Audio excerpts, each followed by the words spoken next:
Matalafatu lau Samoa Entertainment TV mai pia. O le walanga lue le o le anga I uta le mauta o le ainga le ufa ate a ese male nu o fale umanono uta. O le sto naita luaina tu waile to o le ainga ia taane le ono le fiafi wale ai peitai. Na o ane I ai le o le ama faafi le mu fau tu o le ainga e o ese mo le saunga le mu. Mai sa fa pena lava na va ese ai tama valu sfulua tau sanga le matua le sunga salue faapito ma se vaenga o le whanau.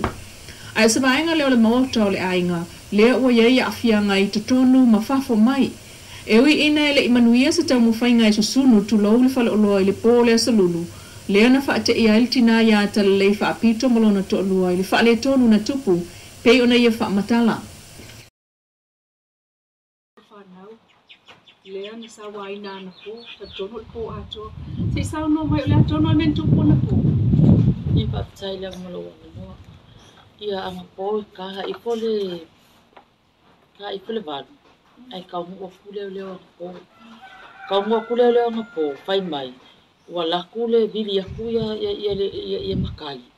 Whai mai e po wale u leo a. Ma whai aku lo ofu ai sa vali aku I kai de o wale kau. Ia o kani file muke le whaapea ngau ke enga. O whai aku waai. Whaafikai lava. E le I whaapea ngau e makele leo hau se siku mak fa fo ilvi inga me fa kai mo le ku mak fa fo il fai mako lo ku mako blango mako le lo ko sempre le fa kai ma ko ye le makele fa te mako nga ngapo le siku ai pe kai le vanga li liu mai ya ngai leo nga po ka leva ai vo ke ia le lai fai lo ke le fo o le ku unga le lo ke fo le ka okolo ko ru ka okola o pepe fa ma singa la pepe le ka oko me la fa nga ke ni siku ma ka mal ko mai kiki ai wo ke ia ma va ma lama mai lu ma fa lo lo ku sa wo ke ola o ka ole o ka va le ko ku wa ai o ke pa me fa apea wa mu ko mo fa lo lo o se sa o le pensingi wa mu e mo fa lo lo ale sa wo ma ai le ma lo ka ai me ma ku fa le ko ulu mo fa malama ia ngai mal makforolo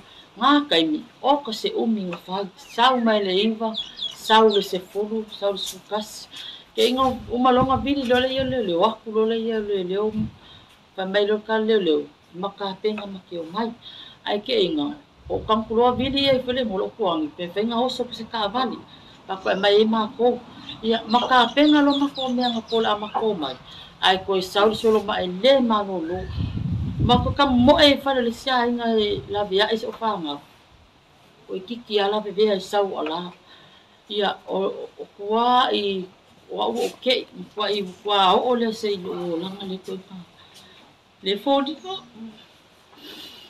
ke le mo pe o se me mako ya o fa pe ai finga mako ai mo pe le mako fa se o ki se kangaka e ma ko o ko le lo la ku lo ko e bili mai le lo ko o ko po e ku ku a leo na fai mai ko e nga ma ko mai lo nga po ma ko mai lo se ma ko ma fa o no ma ko kang ma ko mai lo se ma pu ya malama ka ma ko le anga ma fa lo wala o le lo ko ko ma ko fulisa le ko le ai ma ko me ai kau au pipi vai moa yo e pusa apa yo ko malu e ave kaya ngi sile se la vule se me vo ave yo e fasi molika ele pero su ko me uma wala uma ngapo kanga pepa sa ukama ole se me yo fo mango yo lo fa nga ole se me o ke le ya mo nga ma be o ke pa pe kaya le li mo se fe ba ya ba lo fa pe kaya le li Pafikas mangoma ko baktiyo kiyo po la kusulma po le manolo e mumuli pingsingi nga po la mumuma falo e kamo e melo ko lo la ku makai lu man falolo le imalolo ke ai fasulu la fire ka wa ngama ku le lo nga po ala fa lo ngane sawo ba le fa pe kasi ko ru ka ngaka o koi ko kele o kanga fai ku sau luma sau kua va mai walaki la me o ko sulu ai lo pisa leo la me ko sulu pisa leo ale se ku mai mangwe sai lo uso ai koso koso le awala keli. Ia ma upu ma mafa, ia loa uma nga vaku uma le ofisa leo. Ai le suinga o le mea lo kupu nei ka kuakungu. Ia o se kala aku ngā nge kula, pafkai lava nge kula. Pea mala o iai pelo to lua pea te maiti. Lea o le I uma se o whangau, whama singa o pepe whai mai kau ai ngā maa le ka oko se o kama. Mala o whangau, ko o koru kenge, ko o lua kama, ko o lima se o whangau ai kongon whai. Ngā kual ko o le aso ko ngai, kule ko o le ngu whai le kala, ka le ongo, ko ese a le ka penga ese, ua mu le foanga. Aso ko ngai, ka penga ese ai lo ka maa, ma o kua ngange malako kai ko o lua malako whangau, o lo o iai o ka maa kua. O le aso ngā fua, le ngā whai lo whai unga le ngunga, ave a, ai o ke ngofo maa umse o koru, o ngā kele o mo mea ko kingo ma ko ainga, o le fale o loa ma ko kongo ma ko fale. E mau ku uma me kongo ma ko fale wa kele me wo ese. O I mea ai, o le mako pa ma moe, wale ai se mea kele o mea wa ava ese. Ai le mako ya kunge, wale ai mani mea. Nge kula ia whawhikai le ko ua lofa mai, whawhikai ko ulangulangu mai. Nā ia atalelei, lea na mawatu e lau Samoa Entertainment TV. O mapuana I sa tasi o lātou ainga le fiu anga o sātui, mō sa taimi le tu mau. Ele mwhai ona maua sa whailo inga mamatai o le fiu anga o whaleu. Na mawatu o lo o whaile lātou whono I le taia o le stofi. Ele mwhai ona maua sa awanoa ia I le nuu ina ua tuli e se maitu stala. Peitai, na maua le awanoa, o le tina e tua oi o lātou whale ma le ainga le uwha atea ese ma whaleu. O le whaamtalanga le ale tua oi I lana mōli mau, o le whaale tonu le I le pōle salulu. Whaapea, ke lola o wa anga whaapea sau ruma I o I. Hai pe o le mea. La le taimi le na tupu le whaale tonu. Le afi. Pia ri kai. So, au lan mena laina e wala au iei ina u. O ngā wakau whai sau ma au le ngā. O aku I whale lawe ai mai la ko ma. O le pepe ngā upopole ai. Pepe re kei. Ia e sau wa ma. Ngā lenga wala au ro wha mole. E ko e walawa ia se I kau ma whai o ka maki e whei. Pei lau le mea ngā. Ai ala o whanau, ele whei tamait. Ei ma ka maki wa le pole I momoe. Ma wa uma kwa whaawelawe wala ko ka wale leo koe vili. Ia, wai anga. Wala Koe vili leo mai ela ia puse mea ole. Pose ke o se fulu, pose ke tempa penga. Mana leo ia pala ko ngā ruenga o piso soangi, ho ile ai. Ka lo whai. O le asa tūlanga fo ile le vanu whai o tautua o e male a inga lea. Ia, le ia mako ngofo ai fo. Ia, kei ho leo ole. Te whake anga le nguu ai, wa le uska ia loa lai wa inga la. Te ila o mea lea. Oi la le nao mai whai tau ai ngana po. E le whapeo malama se se o mai ange kawa menga le fo ngol makongu. Kine o malama langa o mea ia. Whafango kua o ke momo e a kua lai I.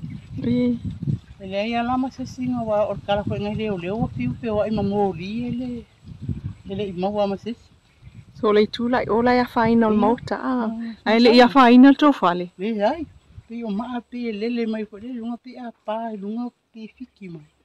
Ia wala au kuloka mai ko kapo lengi o le lofo I la uka mako vangi. Le alai tu o ialo tō tapuleni ilana. Ia, eri whapeo. Oi fo ile sua whalo o fionga. Ie maima. Ie maima. Okay. Ie maima. Tu sa male to alua se fulu tangata o le ainga le ua whaatea ese ma whale uhuta. E au fia ele tama ia sa lue whaapito, maulunga lii, ma whanau, o na alo umalawa ia, na a fia uma ili whaai unga le nu. Na o tu fo I lau Samoa Entertainment TV I tānu mapua, ile ainga o le tama ia sa lue, ma ia talanua ai ia a fianga o lona ainga wa iei nei. Tailau talainga salue whapito. Whai na maua le awa noa tatu whatalo noa ai. Sa noa isa langona mani a fianga foi le ngata o whanau o lautou wha. I wha le tonu le na tupu mai I lautou ainga. Ia po le fianga foi I whaleu manonauta. Amene.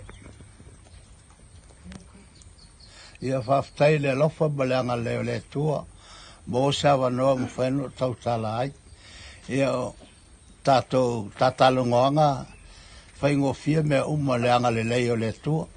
o le foi me o tupu ia pe le se me fa le tonu pa o lava le me fa no loinga o le matou ainga ma matou fale o matou o ese pe ma fua la sea mo ia el ma fua ngo matou ese ai o le palota ia mata tonu fa maungi le li o le ia se me fa ngo fia me uma a po le amo o fa pe ngo matou o ma la fa nau o fo o le valus fulu lua i o tausanga te punoa manono ma fua sa lo fa maungi o te lo fa nau ia mese o matou ainga o maliu atu ia to o le te no fo ai ia ne la tu la ia le ai le upu le va pewa fa tausanga le fesa montanga le ai tausanga le no sau el matou ainga le va o mal fanau ia le me fa pena fai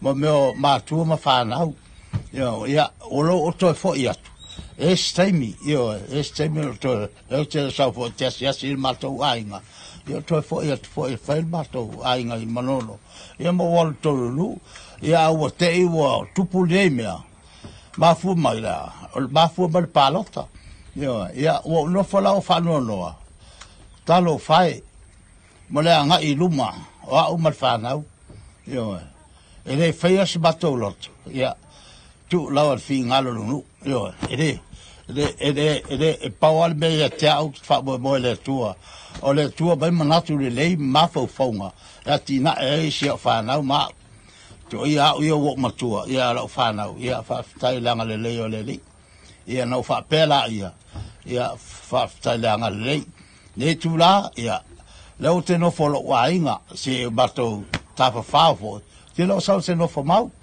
ia no fa pela ia fa buta ia I lo malo talangonga ia lo fa le tua mai manatu le ma fa fonga ia manuia o mal fanau ia manuia fo le no to fa se fo Olo to tele lava fo I lo nalo e matai fo I lo na ainga le sunga silupe fa apito olo tau la mo ai I le tau fa no fo fi le muina o lo na ainga o nai ona tei ma la to fa nau fa I lau to fa silupe ia tonu le wa esel nei va ia ai wa tatu fe lo ia nei fia fi fa ftai le avanoa sauno ia po le la sanga le o ia nei lo ainga talu mai ia le po na po I le si fo fa le tonu lento fa top se ai ia lo to fine le sunga ia atalelei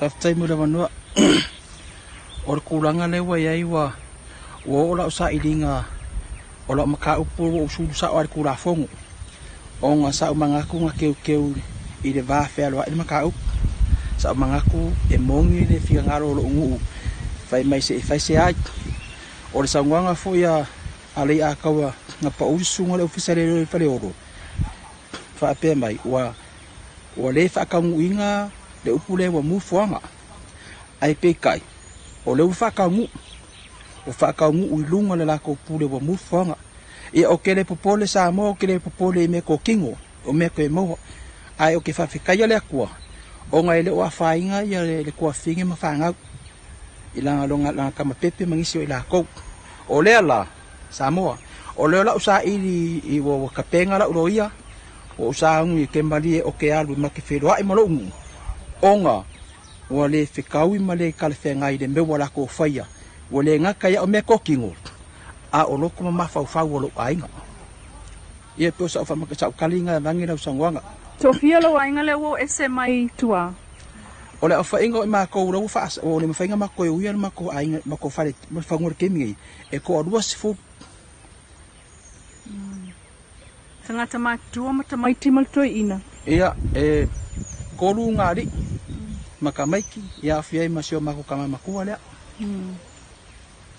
so le ala se langona o yai le fi anga le o titi lo to la nga tonu ale o lo to ale o to mapu ma yai po mapu ma yai te mila nai ia o le ainga ne sio kama ngai kang mapua le o mako mapu mai se koma e sio ainga ia mo ngi kai mi o nga faelo ngi so fuanga o mga o le mta upule nei o lo nga fai ma le ofisa o leo I faleolo mai o fa nga solo fo ia la to su enga Ianga whaasoli tulafono lo moli mawina mai whaasanga ile ainga waafia.